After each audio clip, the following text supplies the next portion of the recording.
Hello अस्सलाम वालेकुम रहमतुल्लाहि व बरकातुहू। My name is Laiba Waqas और मैं आज आपको टीच करने वाली हूँ क्लास 11 की सिंटैक्स बुक जो है बायोलॉजी की, वो करूँगी टीच।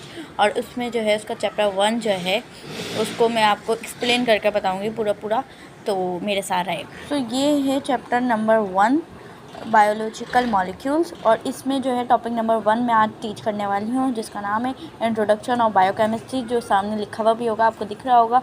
तो इसकी जो है सबसे पहले हम डेफिनेशन को डिफाइन करेंगे कि व्हाट इज़ द बायोकेमिस्ट्री।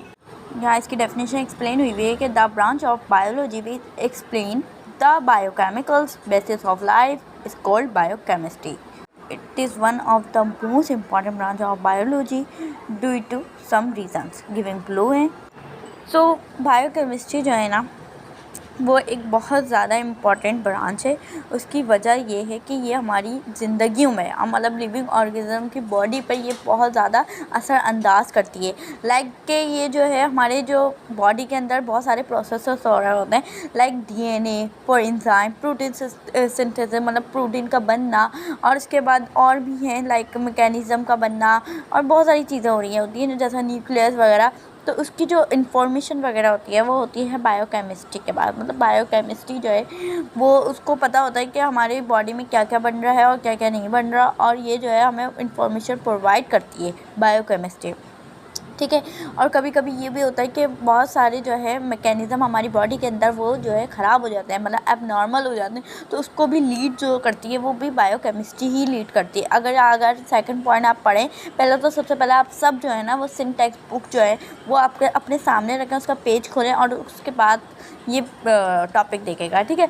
तो उसके बाद जो है इसमें ना लिखा हुआ है कि जो भी हमारी बॉडी में मैकेनिज़्म वगैरह जो है ख़राब हो जाते हैं, तो लाइक हमारी कोई भी पार्ट जो है लाइक डेवलपमेंट का या कोई भी चीज़ें हो जाती है, जैसे कि न्यूक्लियस वगैरह का या सेल वगैरह का एबनॉर्मलिटी मैकेनिज़्म की आ जाती है, तो वो जो उसको ठीक करता है वो है बायोकेमिस्ट्री, ठीक है। उसकी मतलब मेडिसिन वगैरह जो बनाता है वो बायोकेमिस्ट्री बनाता है, ठीक है। तो अच्छा, ये वाला आपको पॉइंट दिख रहा होगा, इसमें know that organism are made to tissues and sales.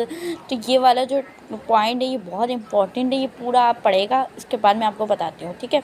इसमें लिखा हुआ है कि ऑर्गेनिज़म की जो बॉडी है, लाइक जो ऑर्गेनिज़म की बॉडी है वो बनी हुई होती है टिश्यूज़ से। तो जो टिश्यूज़ होते हैं ना वो मेड होते हैं, वो होते हैं मॉलिक्यूल से, और मॉलिक्यूल्स जो मेड हुए हुए होते हैं वो एटम से हुए हुए होते हैं। तो एक जो सेल है ना वो ऐसे नहीं बन जाता, वो बहुत ज़्यादा चीज़ों से बनता है, ठीक है।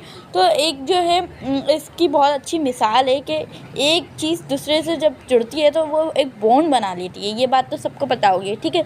तो ऐसी जो है बहुत सारे एटम्स जब मिलते हैं ना, बहुत सारे एटम्स तो एक मॉलिक्यूल बनाती है, और जब मॉलिक्यूल मिलते हैं ना तो वो जो है वो एक सेल या टिश्यू मतलब सेल बनाती है, और ऐसी मतलब टिश्यू बनता है। तो बहुत इसका एक पूरा प्रोसेस होता है, वो मैं आपको आगे बताऊंगी, ठीक है। तो सबसे पहले जो है मैं इसकी यहाँ लिखा हुआ है केमिकल कंपोजिशन बताती हूँ सबसे पहले। तो ये what is a chemical composition, ठीक है। केमिकल कंपोजिशन में क्या क्या होता है, एक सेल में क्या क्या चीज़ें होती हैं, ये हम सबको पता होना चाहिए, ठीक है। सबसे पहले मैं आपको बताऊंगी कि प्रोटोप्लाज्म क्या होता है। प्रोटोप्लाज्म जो है एक न्यूक्लियस और साइटोप्लाज्म, न्यूक्लियस एंड साइटोप्लाज्म जो होता है ना, उसको दोनों चीज़ों को जब हम बॉन्ड या मिला लेंगे ना तो एक प्रोटोप्लाज्म बनेगा, ठीक है। तो ये हमारे सेल के अंदर होता है। इसकी मैं एक्सप्लेनेशन आपको ऐसे बताती हूँ, रुके। तो ये है सेल का स्ट्रक्चर। इसमें जो है ना ऊपर जो मैंने बनाया वो सेल मेम्ब्रेन होती है, इसके बाद जो अंदर जो है ना वो न्यूक्लियस होता है, ठीक है। अंदर जो है न्यूक्लियस होता है, और उसके जो बाहर होता है वो होता है साइटोप्लाज्म, और न्यूक्लियस के अंदर डीएनए पाया जाता है, ठीक है। ये मैंने तो ये साइटोप्लाज्म का हिस्सा जो मैंने हाफ लाइन बनाई थी ना, देखी हो गया आपने, तो वो हाफ लाइन जो बनाई थी साइटोप्लाज्म और न्यूक्लियस की, उसको मिलाकर कहा जाता है प्रोटोप्लाज्म, ठीक है। अच्छा, एक जो मेनली जो है ना सेल जो होता है वो 70 to 90% ना H2O कंटेन करता है, मतलब अपने पास रखता है, ठीक है। जो एक हमारी बॉडी में जो है 70 to 90% जो है H2O होता है सेल के अंदर, और उसके बाद हटा दो 70%, तो मतलब 70% को हटाकर हम देखें तो वो ड्राई वेट होता है, ठीक है। उसमें जो है बहुत सारी चीज़ें होती हैं, मैं बताऊँगी आपको। मेनली हमारी जो बॉडी है वो 6 चीज़ों से बनी हुई है, ठीक है।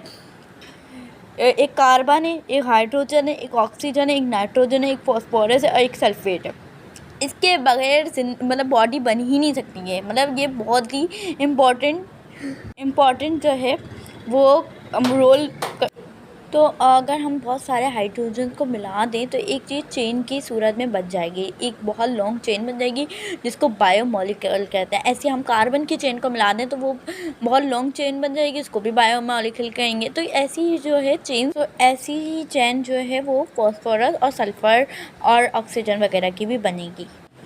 और ये हमारी बॉडी में जो है 90% जो है ये बॉडी में कंटेन करता है, और ये 90% जो है कंटेन करता है, और ये बहुत इंपॉर्टेंट है हमारी लाइफ के लिए, हमारी बॉडी ऑर्गेनिज्म, लिविंग ऑर्गेनिज्म के लिए। तो आज के लिए इतना ही। नेक्स्ट टॉपिक मैं आपको कल पढ़ाऊँगी। तो आपको ये टॉपिक समझ आ गया हो तो ये इसको लाइक करें, सब्सक्राइब करें और बेल आइकन पर क्लिक करें। और ऐसी वीडियोस में रेगुलर आपके लिए डालूँगी ऐसे टॉपिक, और नेक्स्ट टॉपिक में कल डालूँगी इंशाल्लाह। तो अभी के लिए अल्लाह हाफ़िज़।